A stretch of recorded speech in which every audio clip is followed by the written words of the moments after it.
Hawaasa Oromoo kutaa Ayiwaa magaalaa Suusiitii fi naannoo isii jiraatan maraaf. Hawaasni Oromoo Ayiwaa koree deeggarsa uummataa OMN wajjin ta'uun magaalaa Suusiitiitti hagayya 15 bara 2021 waaree booda sa'aatii 2 eegalanii sagantaa tumsa OMN marii hawaasaa fi qophii bashannanaa addaa qopheessanii kabajaan isin affeeranii jiru. Artist Yaallet Dinquu Jamaal Goodii fi daawwit taasisaa isin bashannansiisuuf qophii isaanii xumuranii jiru. Hawaasni Oromoo magaalaa Sea Falls, Worthington, Omaha, Nebraska fi Greenland, Nebraska qophii kanarratti ni hirmaatu. Directoriin OMN Muhammad Abdosh, Gulaalaan Muummee OMN Dajanee Guutamaa, Zaak Duubee fi akkasumas keessummoonni biroo ni argamu. Teessoon Stony Creek Hotel 333 Suusiitii Ayiwaa. Odeeffannoo dabalataatiif lakkoofsa bilbilaa kanneen koree qindeessituu sagantichaa qunnamuu ni dandeessu. 7122814394 7125779445. Haala yeroo Oromoo fi Oromiyaa irratti waloon haa mari'annu. Miidiyaa uummata bal'aa OMN'if tumsa. Koree qindeessituu sagantichaa Suusiitii Ayiwaa USA.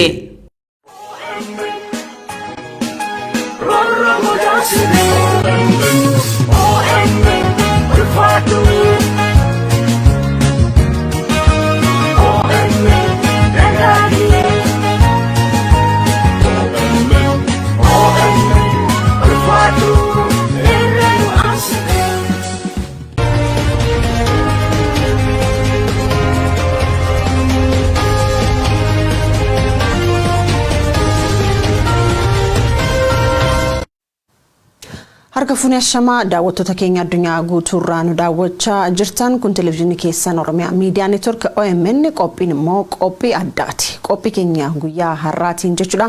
Keessummaa addaa akkuma maqaa sagantichaa adda ta'e isiniif qabannee dhiyaanneeti jira.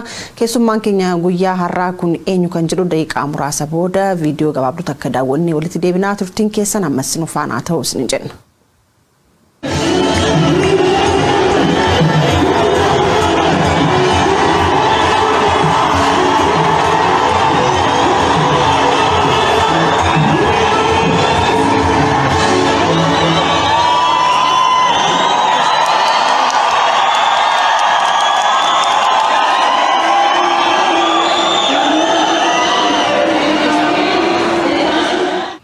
Egaa daawwattoota viidiyoo gabaabduu tana maaliif nu daawwachiisanii jechuun keessan hin oolu. Qophii keenya guyyaa har'aatiin qophii addaa kanaan jechuudha. Keessummaa addaa qeerroo akkasumas dargaggoo Muhammad Deeksisoo as stuudiyoo OMN kan Horn Afrikaatti argameeti jira. Egaa qeerroo Muhammad Deeksisoo baga nagaan gara stuudiyoo keenyaatti dhuftee baga nagaan as geettee isin jechuu barbaanna. Egaa hedduu galatoomii maqaa Oromiyaa Miidiyaa Neetworkiitiin ammas deebi'ee galateeffachuu barbaada.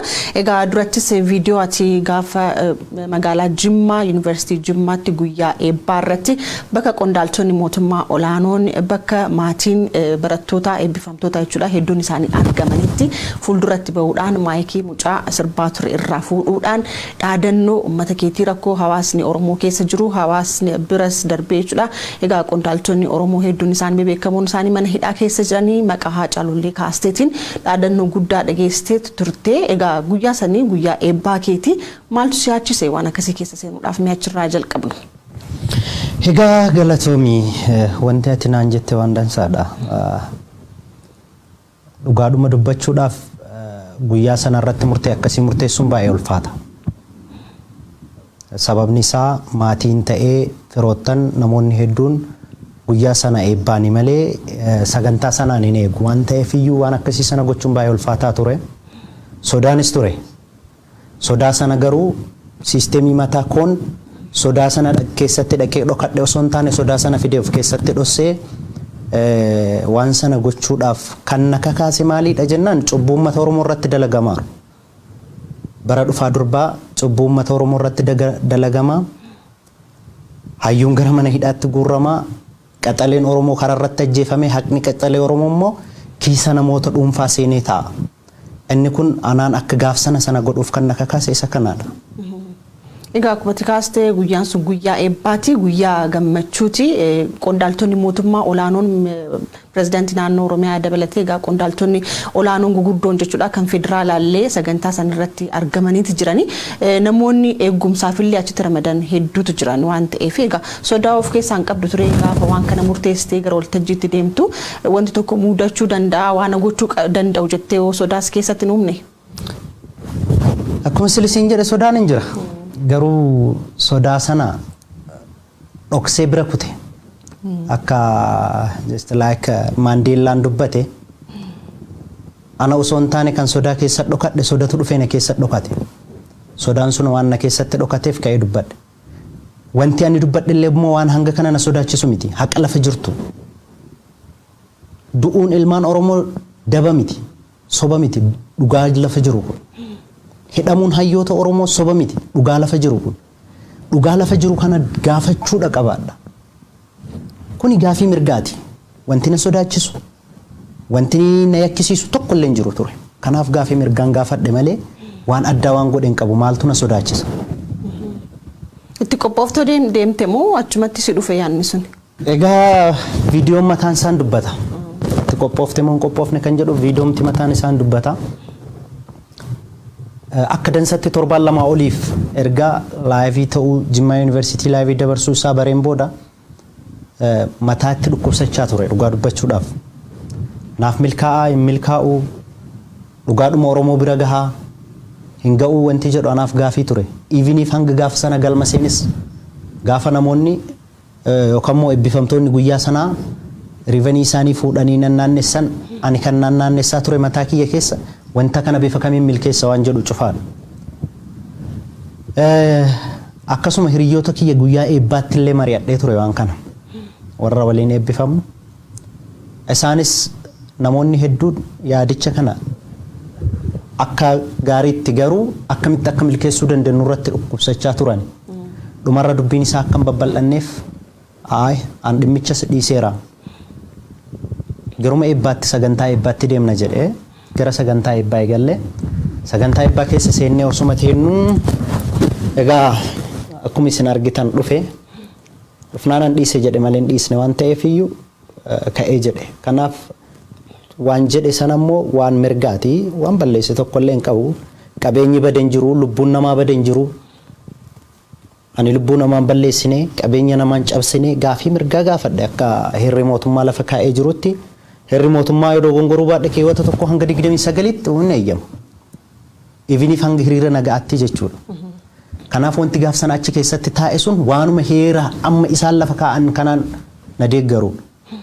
Kanaafuu wanti balleesse tokko illee hin jiru.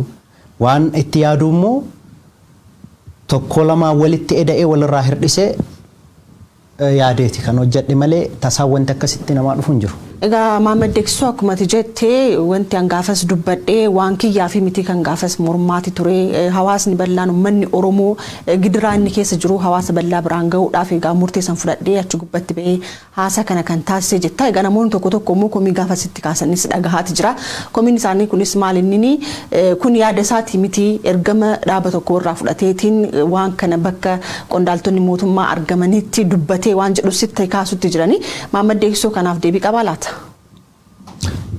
Egaa namni maalis jechuu danda'a. Ollaan akkam bultee beeka akka itti bule abbamatu beeka jedha Oromoon yoo mammaaku.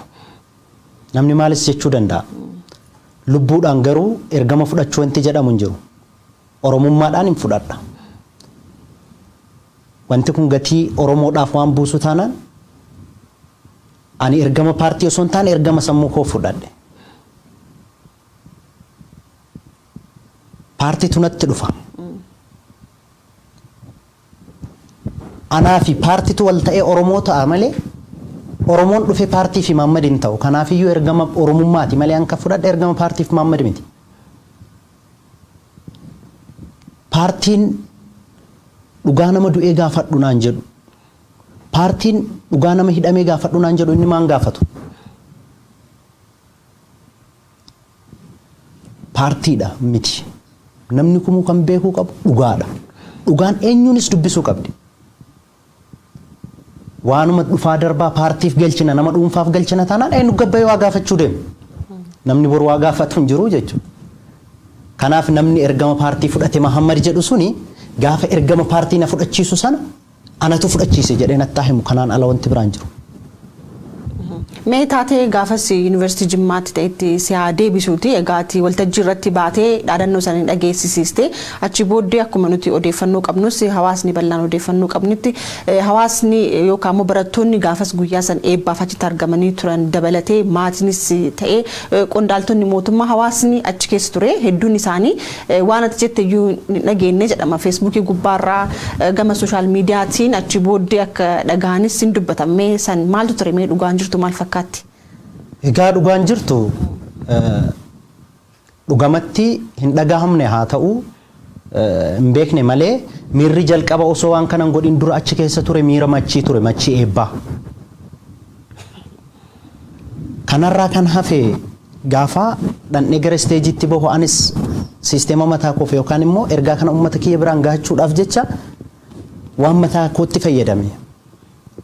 Hin dhaqee akkuma amma mul'atu sanan sirbe.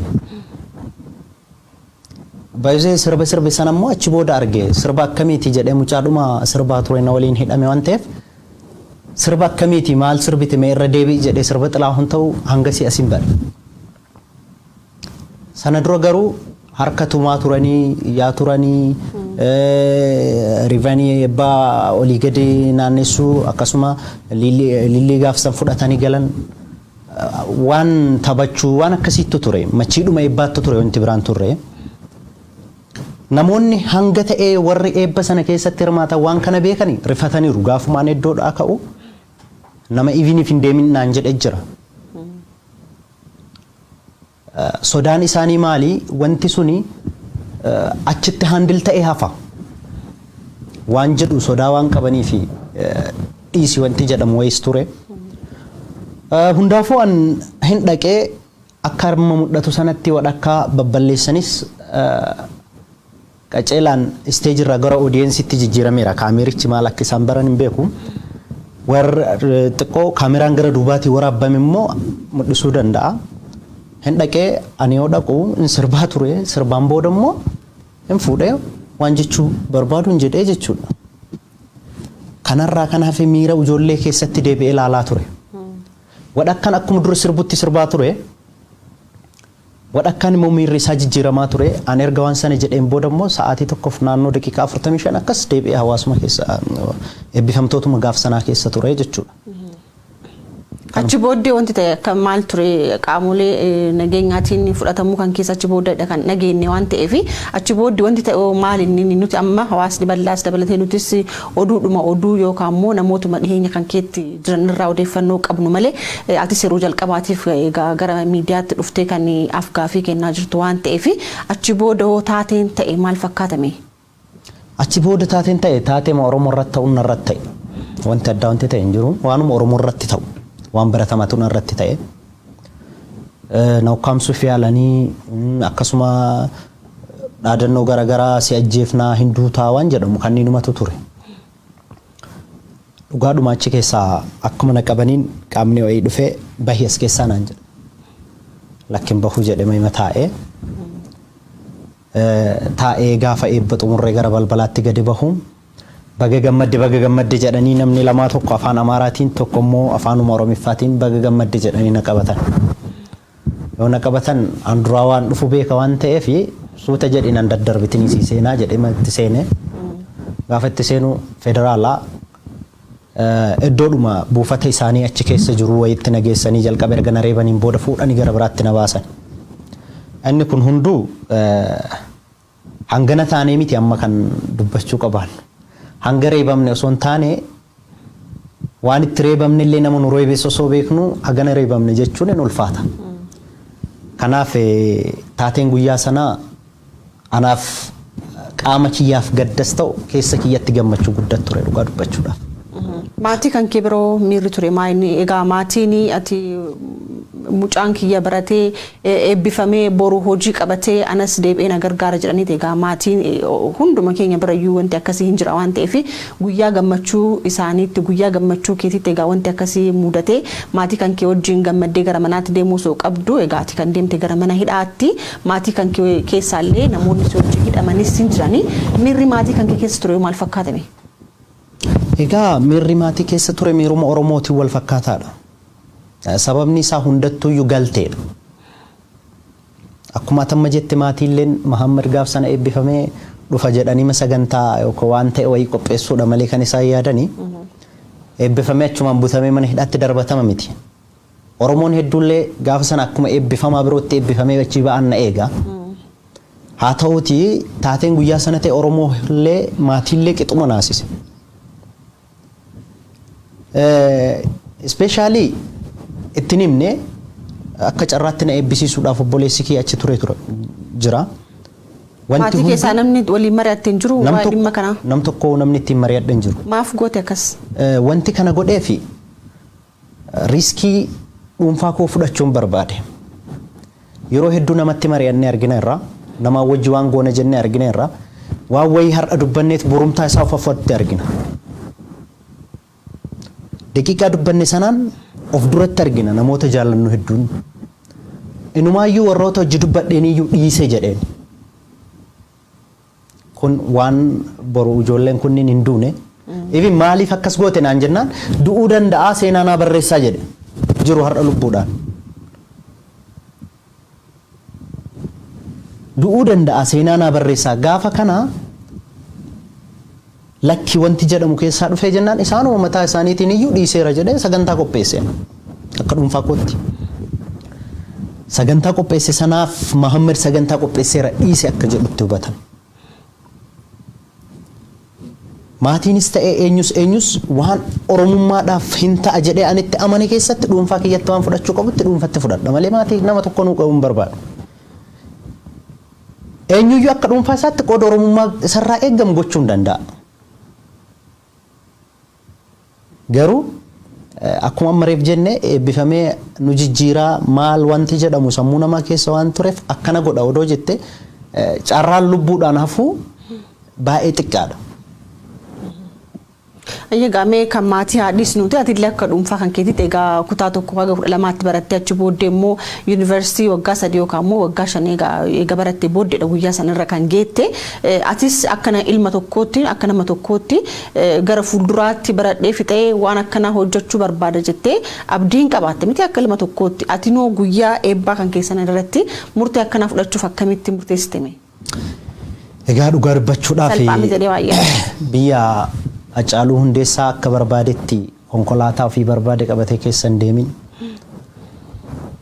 Biyya hidhamtoonni ammas hidhamtoonni siyaasaa akka Jawaar Baqqalaa Garbaa Abdii Raggaasaa Koroneel Gammachuu hedduu isaanii tokko kam waamee kam akka dhiisu hin beeku. Warra hunduu warra hiree mataa dhuunfaa isaanii qaban. Biyya isaanii irratti kabajamanii jiraachuu hin dandeenye irratti Mahammad eebbifamee wanti addaan dhufaaf jedhee yaadu.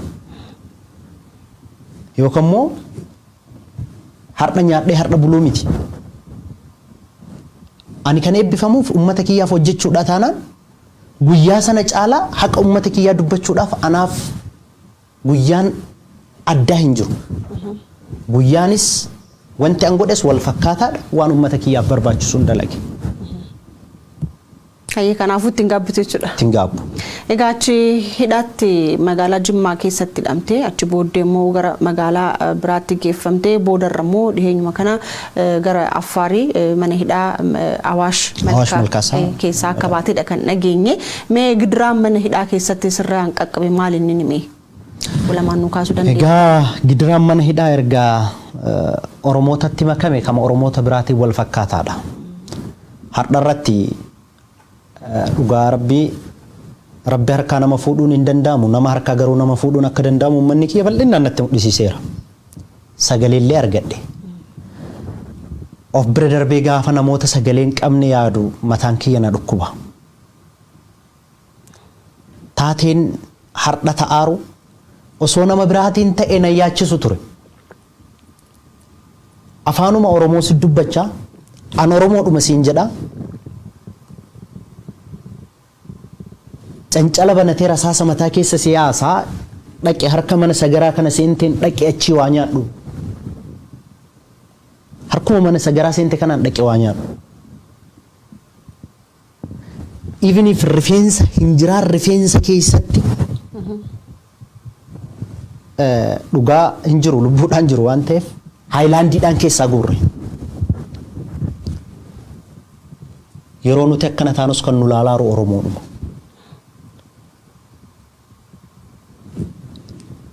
Osoo diina taate diina jettaan afaan kee hin beeku, aadaa kee hin beeku, maalummaa kee hin beeku, diinatu kana na godhe jettee bifa diinaatiin itti duulta. Isa garuu akkam bulte jedhaa dhufeetiniin akka ati bulte sana odoo beeku akka ati hin bulin si godhu kana akkam goota.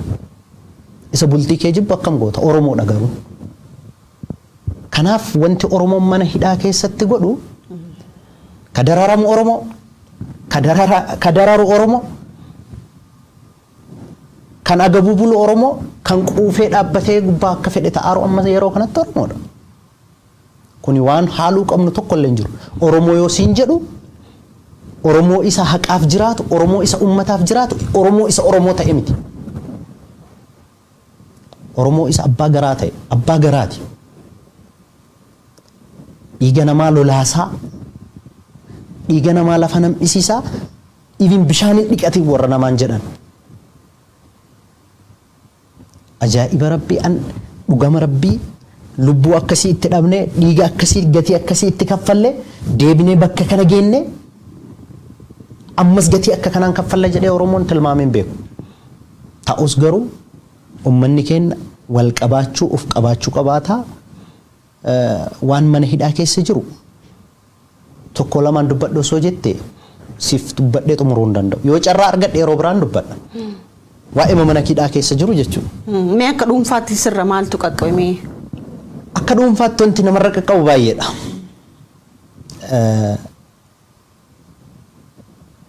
Akka amma achi Jimma gaafa duraan reebichi OA'anii kan aariidhuma achi keessa tureen kan natti bubbu'anii sanarraa kan ka'e immoo hanga mana hidhaa keessa turre mana tokko keessatti nama 70-80 hidhamnaa mana 3-4 jedhamtu tan kilaasa xiqqoo wayii keessa nama 30-40 hanga nama 80tti yeroo sanatti immoo baay'ee haalli isaallee waan akka garaa kaasaa uumamni kunniinis ture reebichi ture doorsisaan ture ati loojistikiidha jechuun ture inni kuni normaalii waanuma Oromoo biraarrallee qaqqabu. Waaqaaf haa galatu ana garuu bakkeen na dhahanii yookaan immoo sammuun na hadoochan tokkollee hin jiru. Yoo siin jedhu bakkeen na cabsanii na naaffessan hin jiru. Miidhaan qaamaa sirra qaqqabe hin jiru. Miidhaan qaamaa guddaan hin jiru. Akkuma amma argaa jirtu xinnoo nagaa jira. Egaa baga Rabbiin nagaan si baasee asitti wal agarree jechuun barbaada. Wanti biraan wanti si gaafachuu barbaade maal inni egaa odeeffannoo tokko tokko uummata biraa qabuunis namoota tokko tokko biraa dhaga'e maal inni mana hidhaa keessattis egaa Jawaar Mohaammed fa'aatu na ergama isaaniiti jedhiiti dubbadhu bilisaan si baasnaa PP gara PP kanas koottuu nu deeggarii waan jedhus egaa gaafii akkasiillee si dhiyeessanii akka turanis dhaga'ee ture deebiin ati isaaniif kennite maal fakkaata ture jirraa odeessuume. Jenneerra reefillee aan eenyuyyuu nan ergu eenyuufis hin ergamu yoo ofii kiyyaa ittiin amanin yoo waan uummata Oromootiif bu'aa qabu hin ta'in. Jawaar Baqqalaa warroota biraallee maqaa kaasanii isaanirraa maallaqa nyaattee maal taatee isaantu si ergan battaluma sagantaa sanarratti ta'een boodarraayyuu wanti akkasii ture. Garuu waan isaan nan erginiif waan ofii kiyyaa amanee godheef wanti na gaabbisuusu tokkollee turre ebaluun na erge wanti jedhullee turre bar waan wahii qabu waan soorsii qabu iddoo isaatti deebista. Gaafa kana Muhammad akka Oromootti yaaduu hin danda'u jechuudha kan namni biraa yaadee godhii jedhu. Isaan gaafa ebaluutu akkana jedhisiin jedhe naan jedhan sana anaaf tolan osoo hin taane anaan rabsaaran garuu humna hin qabu maal godhu. Gaafiin gama mootummaatiin si dhiyaate hin jiru bilisa si baasna yoo akkana goote wanti jedhu hin jiru amma doorsisni akkasii mana hidhaa keessatti hin jira waan ta'eef gama keetiin yoo akkana jettee dubbattee yoo akkana nama kanarratti ifa baattee dubbattee bilisaan nagaan gas dhiisnaa wanti jedhu sin jira mana hidhaa keessatti egaa odeeffannoo qabnu waan ta'eef si biroonti akkasiin qaqqabne jechuu barbaadeeti. Jira. Sirriitti jira. Maaltu maal ta'e? Egaa amanii akka loojistikii taate. Loojistikii maal jechuu isaaniiti? Anoon beeku. Loojistikii maalii akka ta'e illee beeku. Loojistikii kan jedhu garuu guyyaarraa guyyaatti deddeebi'ee natti waamama. Inni biraa immoo maallaqa hanga fudhattee nutti himi waan jedhullee ture. Isaan kana hundaa'uu amma si baasnaa amma akkasii goonaa ati gaafii mirgaa gaafattee inni kun asumatti kun sireebaa kun immoo si sossoba waan garagaraatti ture. Kanaafuu ana miti ana Muhammadinii miti namuma kararraa qabanillee akkana jedhi amanii akkana sii goonaa waan jedhamutu ture waan ta'eef Muhammadin immoo hagam jechuu akka danda'amu atumti tilmaame dhiisi. Egaa tini qeerroodha dargaggeessaa biyyatti dabalatee hawaasni bal'aan waan hedduudha kan sirraa eegu asiin duras sirna asiin dura ture keessatti kan akka gammadaa kaasuu hin dandeenyaa gaafa irreechaa fuulduratti bahaniitiin egaa mormii sirni gaafas ture sun waan inni uummata Oromoo irratti taasisaa jirus egaa fuulduratti bahanii waa hedduu dabarsaniiti jiran qeerroo hedduun akkanatti uummata biratti bahee rakkoo hawaasni keessa jiru gama ibsutuun namoonni hojiiwwan garaagaraa hojjechaa turan hedduu isaanii maqaa isaanii kaasuu hin dandeenya. Yeroo ammaa kana immoo qeerroo sadarkaa maalirra jira jettee yaaddameeti? Egaa akka qeerrootti yoo dubbannu qeerroon maali waan jedhurraa eegalla. Qeerroo jechuun mi'a qaalii uummata keenyaa yookaan immoo gaachana uummata keenyaa ati beekna.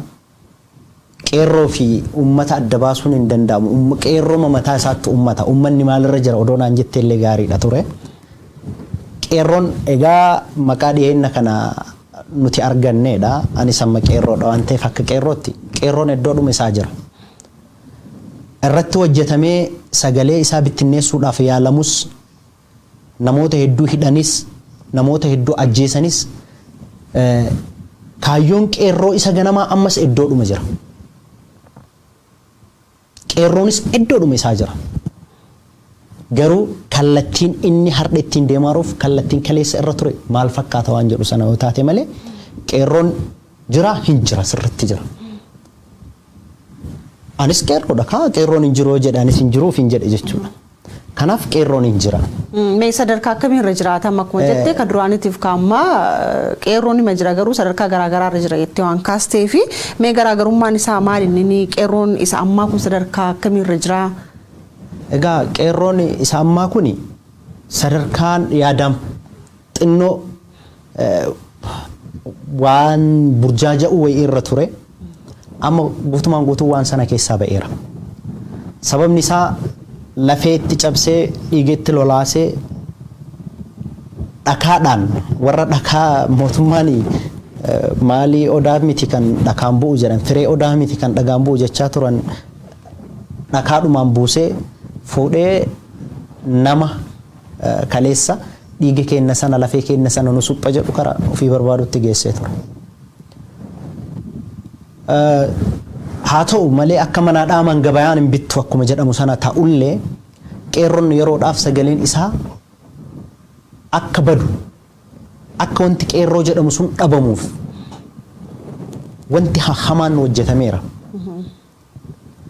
Garuu ammarratti waan san jalaa damdamatee iddoo jirutti siisteema mataa isaa ijaare qeerroon akka socho'utti jiru itti amana. Qeerroon ammallee borullee iftaanis iftaan taanis hin jiraata. Uummata isaa keessa jira haqaaf falmata haqarra dhaabbate haqa dubbata. Kanaaf ammarratti xiqqoo mugiitiin dura ture sun hin mul'ata ammallee. Yeroo hedduu kuni waan qeerroo cufa osoo hin taane Oromummaan guutuun sa'aatii dhumaarratti rafna. Rakkoo maal akka ta'e hin beeknu dhiigetti lolaasnaa itti cabnaa itti dhumnaa dhufnee faayinaal irratti garuu hin rafna. Hirriba santu nu qabe fakkaata. Malee qeerroon lubbuudhaan hin jira. Tarsiimoo isa ganamaatti hin deebi'a. Hin deebi'a. Shakkiin qabu. Rakkoon isaa maal jettee yaaddame? rakkoon isaa hayyootuma maali jennaan namootuma an hayyuudha ofiin jedhanii miidiyaatti illee haa ta'u maalitti soo bahan ilaalcha qeerroo jidduutti waa uumuu yaadan daantaa mataa isaatti warra fayyadaman warra daantaa mataa isaatti fayyadaman kanatu qeerroo kararraa maqsuu barbaadan gaafa kana akkuma reefsiin jedhe namni afaan oromoo erga dubbataa sitti dhufe hunduu oromoodha namni tokko oromoodha kan jennuun an oromoodha erga jedhe oromoodha maaliin oromummaan isaa sun adda baate kan jedhuufi aante inni quuqama inni saba isaatiin qabuun hangam sabboonummaa akka inni qabu adda baasna malee namni tokko oromoodha erga jedhe oromoodhuma nama oromoo jedhe kana takkaan itti duuluun hin ulfaata ijoolleen kun qeerroon kun warra safuu keessatti guddate hundi isaanii safuu eeggachaa ture yeroo kanatti garuu kan darbe guutuu jigeen qaqqabanii kam hafee ol qabanii jedhu waan darbeera yeroo hagamiif illee haa taatu yeroo hagamiif kallattiin qeerroon itti deemaaru sun kallattiirraa maqeera kun waan waliin haalle amma garuu qeerroo cufa osoo hin taane ummaatuma keenya illee bakka maqsuu barbaadan kutaan nurra hojjechuu barbaadan kutaa fi amantaadhaan fi maaliidhaan kan hojjechuu barbaadan sun akka milkoofne argaaru amma ijoolleen hedduun dhufanii bahutti jiru abdii kutatanii barnoota isaanii xumuranii gara huuraatti deemutti jiru kana jechuun immoo gaaf tokko ol ka'anii jirraa jedhu jechuudha kanaaf hin jiru ammarratti garuu tarsiimoodhaan masakamaa jiru tarsiimoodhaan masakamaa jiran malee hin jiru. Namoonni tokko immoo qeerroon bitamtee bittinnooftillee jirti kan jedhanis hin jiran kanaaf deebii qabdaa laata? Xannacha tokkoffoon margaa jeessaa jiru. Nama lama sadi bitamteef jecha qeerroon guutuun hin bitamte jechuun hin dandeenye warri har'a karaa irratti bakka maratti dhiigee isaanii kaffalaaran qeerroodha waan ta'eef. Kanaaf ta bitamteerti. Kan bitamin garuu jiru. Egaa akkuma waliigalaatti hawaasni bal'aan gidiraa waggoota 27 keessa ture keessatti jechuudha warra san ofirraa ari'uu gama ari'uutiin qeerroon waan kana hin jedhamne kafaleeti jira. Egaa namoonni kunniin immoo aangoo isaaniirra haa bu'an malee namootuma isaan Oromoodha jedhanii gara aangootti fidanii warrootuma wal fakkaatutu yeroo ammaa kana uummata Oromoo irraan gidiraa geggeessaa jiraatis mana hidhaa keessatti sirraan qaqqabee nuuf kaasteeti jirta waan biyya keessatti ta'aa jiru kana walumaa galatti akkamitti ilaaltamii siyaasa biyyattii yeroo ammaa kana biyyattiin haala siyaasaa isin keessa jirtu kana akkamitti ilaaltaati? Egaa hanga beekumsa tiyyaatti jedhe Aceen akka tilmaama xiqqoo tiyya tanaatti biyyi gara badiitti deemteerti. Hanga dhaabbatanii yaaduu waan jennu sanarra kutuu fakkaatti. Qamadii irratti gubataa garbuu coraatu gubataa jedha Oromoon mammaa nuti biyya wanti jedhamu kuni biyyummaanuyyuu hin jiru hanga jechuutti nu geessutti jira miidhamneerra keessatti akka qamadii sana taaneerra waan ta'eef hurroofneerra gubanneerra kanaaf namni biyya keessa dhalate keessa kabajamee osoo hin jiraatin biyya qaba jedhuu hin danda'u. Biyyuma keessa dhalatee guddate keessatti gabbaafamaa ajjeefamaa biyya qaba jedhuu hin danda'u. Kanaaf haalli siyaasaa gaaga'ama siyaasaa dhaabbatanii yaadurra darbeera.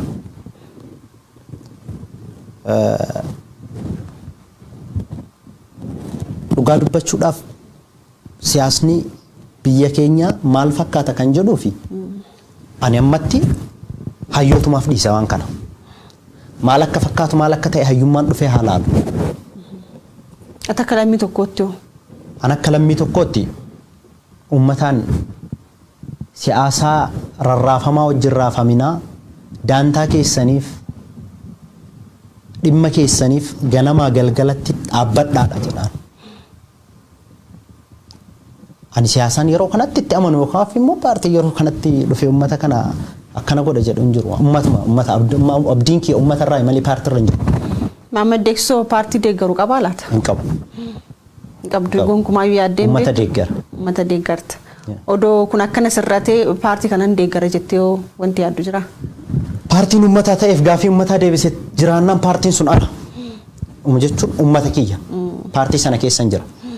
Paartiin gaafii uummataa gaafii Oromoonni kumaatamaan lubbuu itti dhaban deebisee dhufu jiraannaan paartiin sun maaliif paartii biraa hin taane paartii saba biraatu hin taane.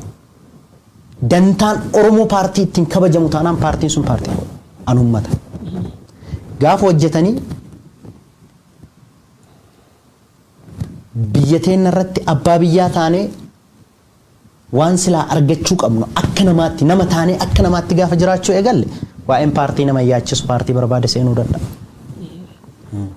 Egaa biyyattiin sun yeroo ammaa kana guutummaan guututti haala jechuu dandeenyu keessatti waraana guddaa keessa jirti. Mootummaan biltsiginnaas waraana uummata irratti labseeti jira. Kanoo akkamitti ilaalta laata? Akka dogongora seenaatti ilaala. Warri waan kana godhaaran, warri waraana kana labsaaran, warri uummata doggugaaran dogongora seenaa akka hojjetaaran beekuu qabaatu. Maaltu jira si fakkaate? Namni gaafa waan gaarii hojjete xiqqaaf guddas jaallata. Gaafa waan gadhee hojjette garuu awwaala keettu ajaa'iba. Seenaa gadhee hojjechuu jechuun awwaala ofii ajeessuu jechuudha. Kanaaf warri har'a waraana uummata irra bobbaase kun awwaala ofii ajeessutti jira. Kun dogongora seenaati. Dhaabbachuu qabaatu. Uummatarraa harka isaanii haa kaasanii harkaaf arraba uummatarraa kaasuun dirqama ta'a. Hanga uummatarraa harkaaf arrabni uummata keenyarraa harkaaf arrabni hin kaanetti immoo uummataaf kana goone uummataaf kana taane jechuun hin danda'amu. Ammarratti garuu harkaaf arraba uummatarraa haa kaasan. Kanuma. Egaa waraanni kaaba Itoophiyaatti jalqabe kun yeroo ammaa iddoowwan yookaan immoo naannolee biroollee tuttuquu jalqabeeti jira. Mootummaan yeroo ammaa kana qeerroof qarree dabalatee waraanni naannolee garaagaraallee akka isatti makameetiin waraana kaabaa kanatti makamee waraana kana finiinsullee gaafii taasisaati jira. Hawaasni yookaan immoo maal hubachuu qaba warri PP yeroo ammaa kana waraanni kunin akka TPLF fi uummata Oromoo jidduutti adeemsifamaa jiruutti haasaati jiranii. Waan kanoo akkamitti ilaalta? Waan isaa tolu uummanni hin beeka. Waan isaa tolu gochuu qaba. Wanti naa tolu sun maalidha? Akkamitti yoo deeme naa tola waan jedhu sanarratti uummanni gadi fageennaan taa'ee kaleessa akkam turre har'a akkam turre boru akkam ta'uu deemna ka jedhu sanarratti yaaduu qabaata. Sa'aatiin kun garuu sa'aatii dhumaarra akka reefsiin jedhe san faayinaal taayimiidha. Sa'aa dhumaa. Jaarraa 150 faarsinu kana keessatti maaltu nu mudataa ture sa'a dhumaa irratti rafaa ture. Sa'a dhumaa kanarra maal gochuu qaba karaa kamiin deemuu qaba waan jedhu uummanni beeka. Waan isa baasu uummanni haatti deema. Nee maaltu qaba jettee yaaddame ati? Hawaasa biraa maaltu eeggamaa maaltu godhamuu qaba jettee yaaddatiin? Qindoomin tokkummaadha biraarraa naqe. Cichee falmachuu. Tokkummaa isaa kanoo akkamii cimsuu danda'a?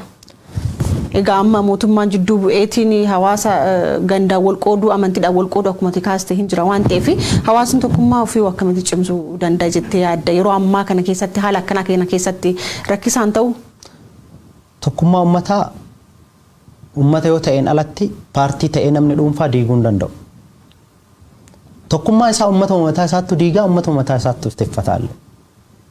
Paartiin yookaaniif immoo namni dhuunfaa dhufee akka barbaadetti tokkummaa uummata Oromoo diiguu danda'a hin danda'u. Kanaaf uummanni Oromoo waatu jira beektaa waan gabaabaa wa'ii deebi'ii mucaa kanatti waa himuuf deemtaa jedhani manuma poolisaa kanatti egaa waan mana poolisaatti arginu kanas itti hima. Deebi'ii mucaa kanatti waa himuuf taata jennaan akka gara mucaatti hiksaan jirre argeera. Dafeet maal godhe mucaatti immeejii isaa sana dabarfachuu waan barbaaduuf maalii jedhe sagalee ol fuudhe. Ilma kiyyatu yoo akkate akka ba'u yoo amane akka du'u hin beekneef ani itti himaa jedhu. Uummatni Oromoo tokkummaa isaa akkaataa itti fidu hin beekuuf anardhaa tokkummaan keessan akkana dhufaan jedhu. Uummanni hin fida. Namni dhuunfaa garuu diiguu fi yaaluu danda'a. Yoomuyyuu nama dhuunfaa uummata moo argeen beeku an jireenya kiyya irratti. Mootummaa jechuun nama paartii jechuun nama dhuunfaa. Mootummaan uummata. Guyyaadhuma tokko nama dhuunfaa paartii dhuunfaa uummata moo argeen beeku. Haa turtu haa daftu uummatumaan mo'ama. Kanaaf jecha tokkummaa keenya akkamitti finne yeroo isaa keessatti akkamitti itti fayyadamne waan kana goona kan jedhuufi kana ummataaf dhiisa. Waa'ee tokkummaa irratti har'a waa'ee yeroo waa'ee tokkummaatti dubbannu miti. Tokkummaan ummataan jira. Tokkummaan ummataa duraa'uu beekamaadha. Waan har'a irratti waan kaane waan tokkummaa fi waan maalummaa dubbannu miti. Tokkummaan ummataa bakkuma jira. Garuu waan tokko har'a siyaasa namaa tilmaamaa irraa nuti siyaasa keenya dhiisne. Siyaasa namaa tilmaamu jira. Warri kaabaa akkas godhee, warri akkana godhee, warri akkana deemee, warri akkasii akkas deemu. No. Maal nurraa maaltu eeggama? Gaafa isaan wal miiccaman nuti miiccamuu hin qabaannu. Ka wal miiccuu keessatti ofii keenya miiccamuu hin qabaannu. Yoo danda'ame siyaasa mataa keenyaa deemsisuu. Yoo dadhabame akkuma reefsiin jedhe san uummanni waan isaa ta'u irratti hojjetatudha. Kanarraa kanaafee waan hin jedhu hin qabu. Waan uummataa ta'e garuu uummanni hojjetu.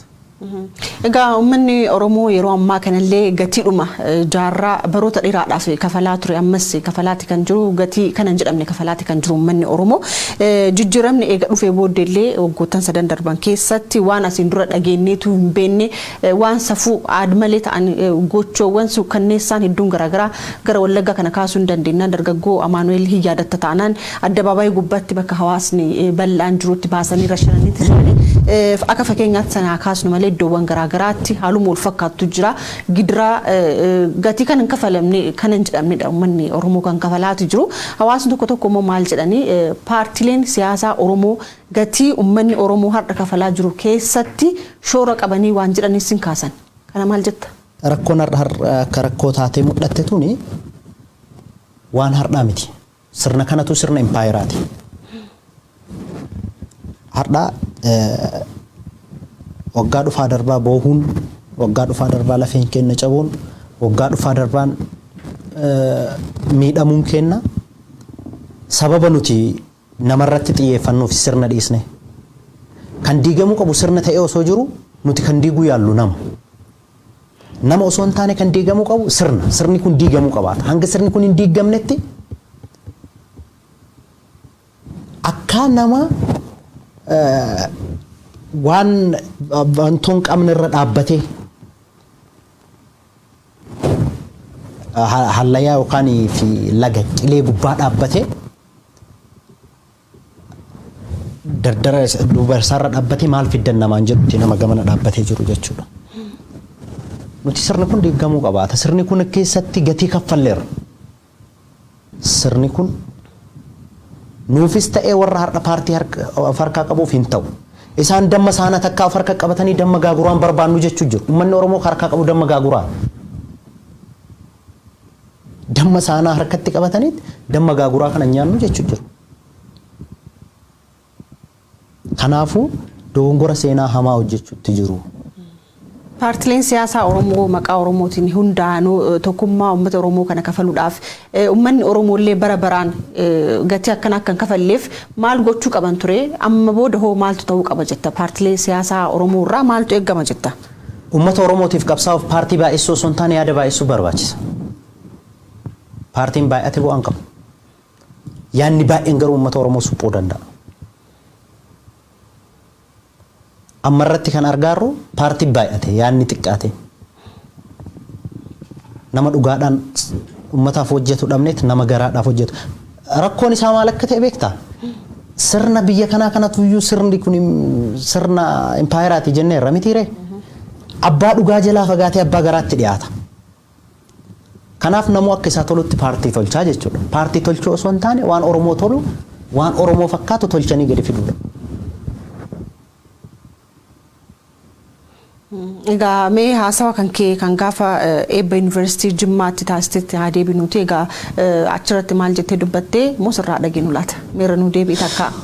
Egaa gaafa amma maayikii harkaan qabu gaafa sana maayikiin jedhe ani kan jedhe waanuma mirgaa waan Oromoon kumuyyuu jedhu waan nama hiisisus osoo hin taane inumaayyuu silaa waan irratti xiyyeeffatamee mucaan kun maaliif kana godhe ilmi xiqqaan kun jedhamee namoota gaafsan hangafaniin warroonni achi jiran sunniin hangafa koodha Oromoodhuma hangafoota kiyya gaaf sana achi jiraniin tilmaamamee mucaan kun maa kana jedhe nutu karaan jirre moo dhugama mucaa kanatu karaan jirre waan jedhu sana gadi buusanii yaadu jedhee tilmaamee ture.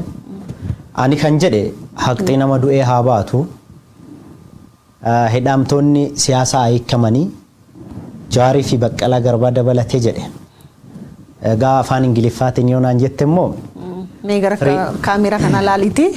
Firii Jawaar Mohammed, Firii Baqqalaa Garbaa, Firii Oromoo Political Prisoners, Justice for Hacaaluu Hundeessaa jedhe. Warri tokko waamuun immoo kuma waamuu jechuudha. Warra an waame kana cufa miti warri hidhaa jiru. Ka akka Abdii Raggaasaa, ka akka Koroneel Gammachuu Ayyaanaa, even warri akka Dajanee ammallee immoo ittuyyuu daddabalamanii hangumaan hidhame kan akka Jaalbattee Urgeessaa faanti. Akkasuma ijoolleen hojjettoota sagalee bilisummaa Oromoo mana hidhaa keessa jiran hedduun isaanii ammallee jarri kun haa ba'ani.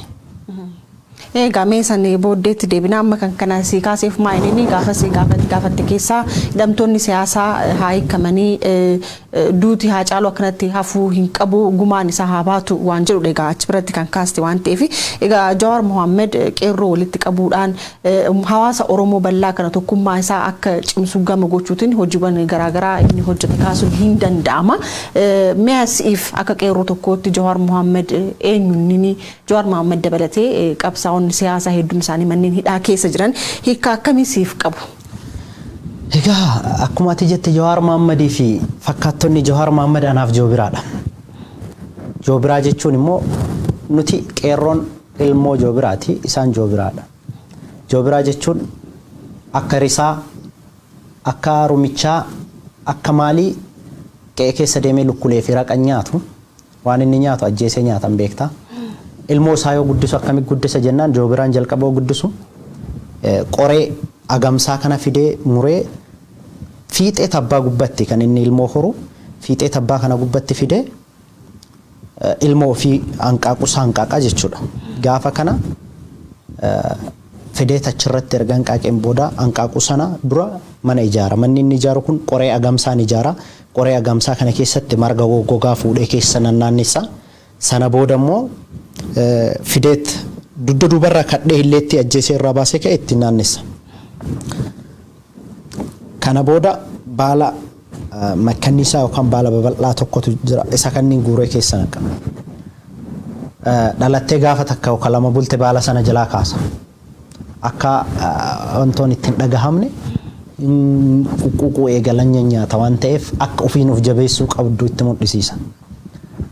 Ammas xinnoo buleet marguma nama quqquuqu sana jalaa kaasee gara qoreetti taa'amsa. Qoreen kun waraanuu eegalaa achi keessatti wantoo dhabdi. Gaafa kana cinqamtee karaa isiin ittiin baatu yoo inni barbaadu isiin barbaaddu gogaa illeessaa duubaa itti naannesse sanaa fi qoree sana jalaa kaasa. Gara baatuun inni argiti waan ta'eef ala gara baatuun barbaaddi. Gaafa kana xinnoo jedhee isa saniyyuu jalaa kaasee tabbarraa gadi darbaa jala goree qaba. Qoraatii keessatti rakkina keessatti akkamitti akka guddisuu qabu jabeessee beekaa jechuu Joobiraan. Jarri kunniin anaaf akka Joobiraati. Warra jiranis ta'ee warri lubbuudhaan wareegaman anaaf akka Joobiraati. Speeshaalii taatee bara dhiyeenya kana ta'e keessatti Jawaar Mohammed nama qooda jabaa qabu. Ani Jawaar Mohammediin mataadhuma isaa osoo hin taane Jawaar Mohammed hojii isaa faarsaara. Jawaar Mohammed hojii isaa waan jaalladhuufi malee Jawaar Mohammed mataa isaa miti. Namootatu gaafa waa dubbatan arga. Fuudhanii Jawaariif maalii walitti galchuuf oofanii Jawaariif Mohammediif Jawaariif biyya no waan akkasii miti. Jawaar hojii dhuma isaati kanan dinqisiifadhe. Because gaafa Oromoo First jedherraa ilaalaa turre. Dursa qilleensa Oromiyaa bilisoomsina jedheen bilisoomse. Qeerroo waliin tarsiimoodhaan kallattitti galchee warra har'a namni biraa gadi qabuu hin dandeenye kana inni kaleessa gadi qabeera. Ani har'a gaafa Jawaar faarsuun arrafama taanaan osoo ka'ee waaqoo fi jaarraa abbaa gadaa arrabsee akkam ta'a. Anaaf Jawaar jechuun waaqoo jaarraa abbaa gadaa warra kaleessa jaagama keelloo Taaddasaa Birruu warroota kaleessa lubbuudhaan wareegaman sanneen jechuudha. Goota sanneeniin adda baasee ilaalu. Goota jaarraa kiyya keessa dhufee ijaan argeen. Sigalee jara seenaadhaan dhagahe Jawaariin immoo Jawaarii fi for example Baqqalaan hiree dhabe jennaa kan bara bararraa mana hidhaatti dabarsu. Nama kana anaaf qaaliidha. Namni kun anaaf mi'a guddaa yoomuyyuu irra kashna. Garuu warra kasiisuu yaala namni kee. Kanaaf Jawaar anaaf jecha Joobiraa caala itti isaan ibsuun hin qabu. Isaan naaf Joobiraadha. Egaa hedduu galatoomii walitti deebinaa. Egaa daawwattoota keenya kan daawwachaa jirtan Oromiyaa Miidiyaa Neetwork OMN sagantaan immoo sagantaa qophii addaati. Qophii addaa keenya guyyaa har'aatiin keessummaa addaa yeroo jalqabaatiif gara miidiyaatti dhufee afgaaffii taasisaa jiru dargaggoo Mohaammed Deeksisooti. Mee yuunivarsiitii Jimmaatti jechuudha taatee gaafas taate sanii isin daawwachiifnee ammas walitti deebina.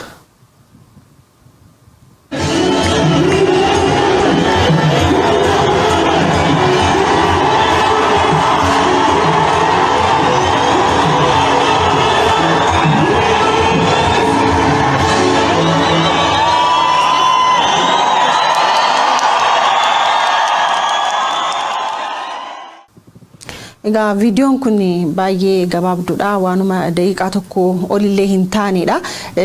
Har'arra teettee viidiyoo kana gaafa daawwattu maal sitti dhagahame? Miira akkamii sitti dhagahama? Akka malee gammachuu. Gaafa itti uummata kiyyaaf nama qaalii ta'e. Gaafa guyyaa gammachuu gaddatti na ilaa deebi'ee guyyaa sana immoo deebisee uummanni kiyya itti gurra naa godhe. Gaafni kun anaaf guyyaa addaati. Guyyaa mirga Oromoo itti gaafachuu danda'edha waan ta'eef. Jiruu kiyyatti mee waltajjiin akkasii uumamee waan akkasii dubbadheetiin jireenyi karaa kanaan jijjiiramettee yaadda ture? No. Jireenya kiyya jijjiiruudhaaf warra amma aangorra jirurra karaan natti dhiyoon hin jiru.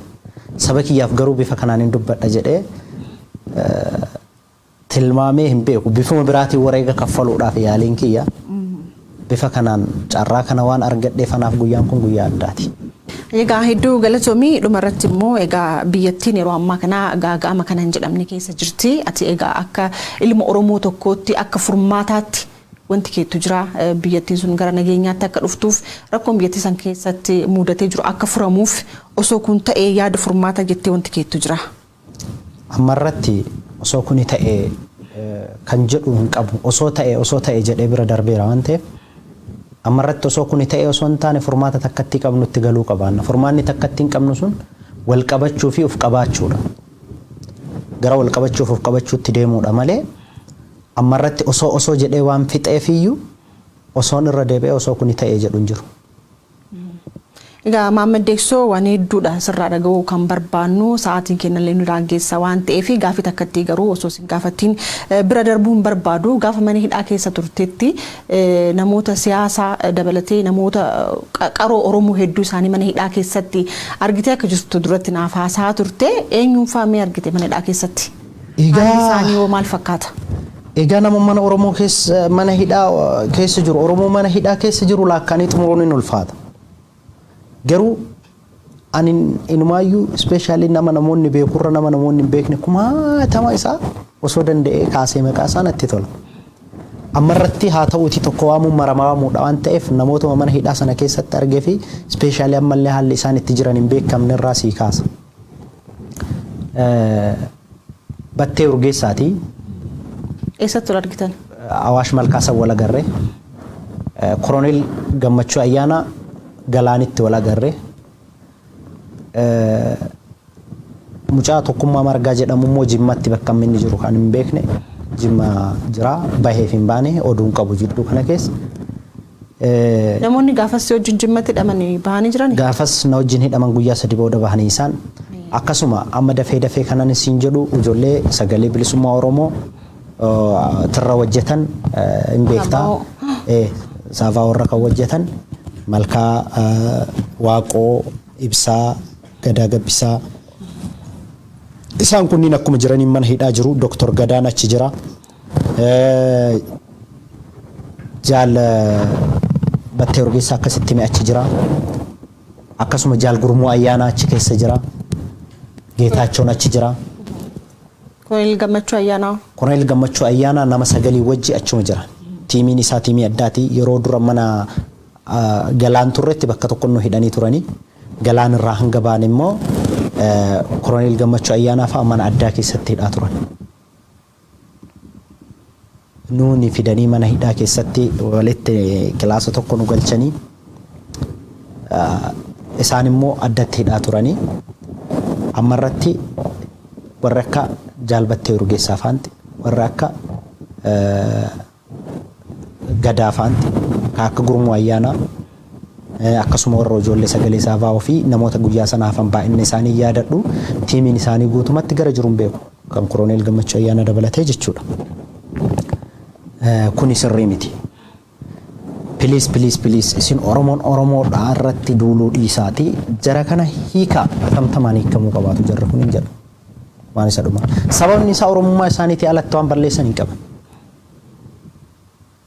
Bar badiidha yakki nama tokko kan jettuun yoo yakki itti argamedha. Akkas taanaan mana seeraatti dhiheessitee murtii itti kennisiista nama yakka qabu.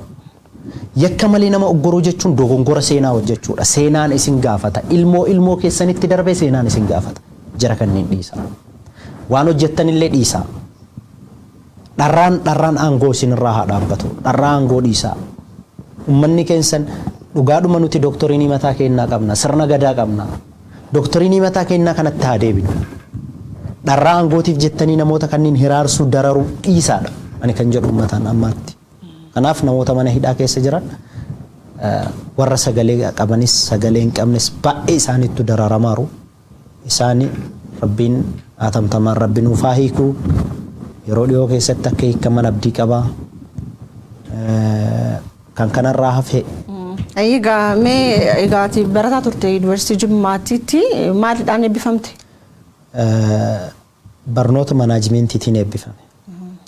Egaa achi booddee eebbifamtee haasa sanii taasistee mana hidhaatti deemtee yeroo ammaa kana immoo digirii lammaffaa barachuu eegalee ni dhabne. Amma jalqabdee jirta. Eebbifamee akkuma eebbifameen guyyama san digirii lammaffaa koo eegale. Digirii lammaffaan koo rakkoo hawaasaa kan duraan badhee taa'ee dhageeffadhu hangam akka nama miidhan hangam akka miidhamtu keessa seenee argee digirii lammaffaa kiyya gaafa dhiheenya mana hidhaarraa nu baasan giraajeetu gadhee bahee gaaf sanallee gammadde naan jedhaniiru. Egaa namni mana barumsaa qofa deemeeti miti kan barumsaa argatu jiruurraallee barumsa hedduu hin argama waan ta'eef Mahammad Deeksoo yeroo ammaa kana maalirra jira gara fuulduraatti eessattis eegnu? Ammaaf lafumarra jira. Haaluma tokko keessa jira dhugaa dubbachuudhaafi. Kanaan dura namoonni hedduun hawwii isaanii Mahammad maaf as bahee hin dubbanne, Mahammad maaf akkanan goone, Mahammad maaf fuula peejii FB isaan hin beeksisne jechaa turanii sana hundaafuu iyyuu haala mijataa keessan turre.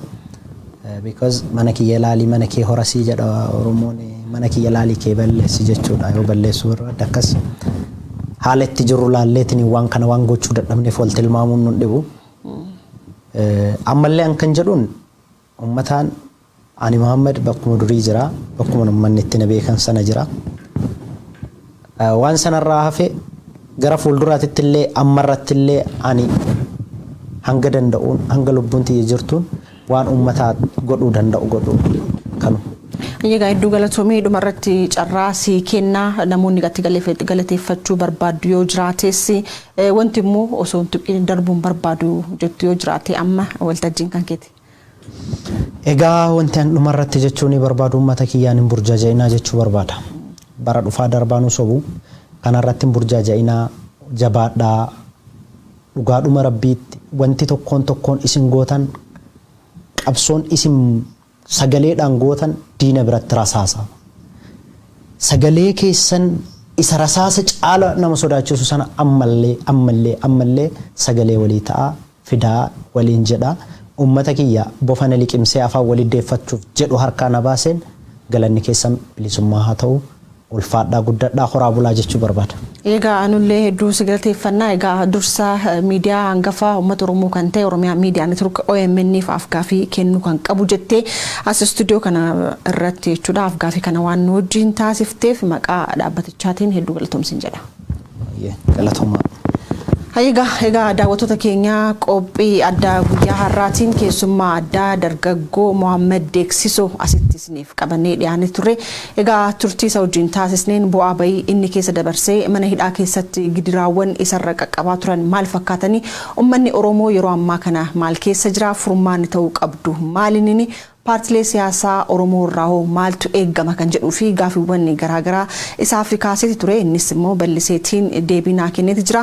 Egaa afgaaffii kanarraa Mohaammed Deeksisoo maalirra akka jiru eenyu akka ta'e hedduu waan hubattan abdii guddaa qaba waan daawwattaniif hedduu galatoomaa turtii gaarii isin jenna sagantaawwan hafan wajjin.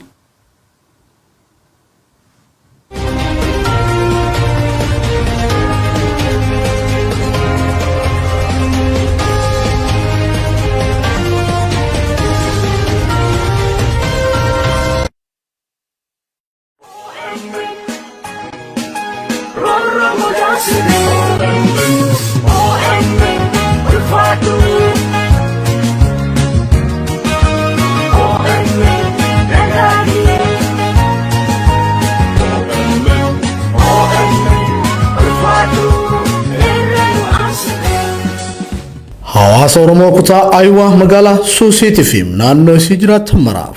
Hawaasni Oromoo Ayiwaa koree deeggarsa uummataa OMN wajjin ta'uun magaalaa Suusiitiitti hagayya 15 bara 2021 waaree booda sa'aatii 2 eegalanii sagantaa tumsa OMN marii hawaasaa fi qophii bashannanaa addaa qopheessanii kabajaan isin affeeranii jiru. Artist Yaallet Dinquu Jamaal Goodii fi daawwit taasisaa isin bashannansiisuuf qophii isaanii xumuranii jiru.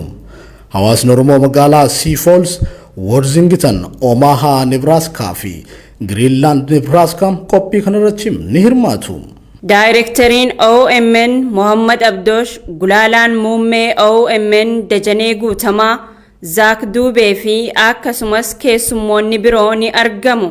Teessoon Stony Creek Hotel 300 Street Suusiitii Ayiwaa. Odeeffannoo dabalataatiif lakkoofsa bilbilaa kanneen koree qindeessituu sagantichaa qunnamuu ni dandeessu. 7122814394 7125779445. Haala yeroo Oromoo fi Oromiyaa irratti waloon haa mari'annu miidiyaa uummata bal'aa OMN'if tumsa. Koree qindeessituu sagantichaa Suusiitii Ayiwaa USA. Run, run, run, run, run, run, run, run, run, run,